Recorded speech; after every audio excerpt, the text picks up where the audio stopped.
Yo, what's up, Jordan Sayon? So, ayan, may natanggap akong regalo galing kay Tito Junel. Ayan, Junel. Yan, nasa Canada si Tito. So, thank you so much, Tito Junel. So, napakaganda. Grabe, hindi ko ma-explain yung nararamdaman ko ngayon. So, meron tayong Jordan Slide at saka itong shoes na Kobe. So, unahin na natin tong Jordan. Yan. Size 8 yan. Pero maliit lang daw ano na ito eh. Wow.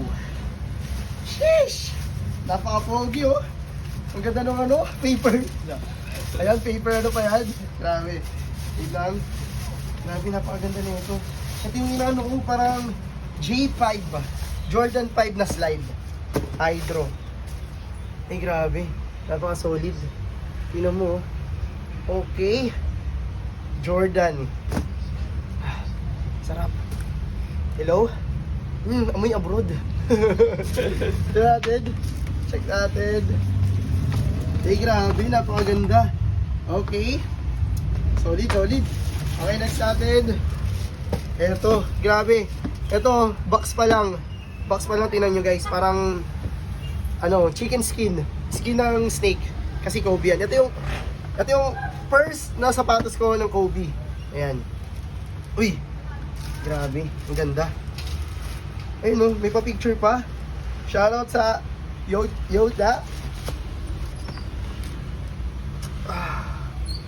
Grabe.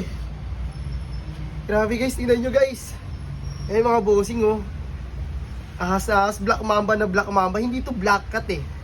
Black snake to eh. Tingnan mo oh. Grabe. Napaka-solid. Napaka-solid. Sakto, pwede na itong binyagan mamaya.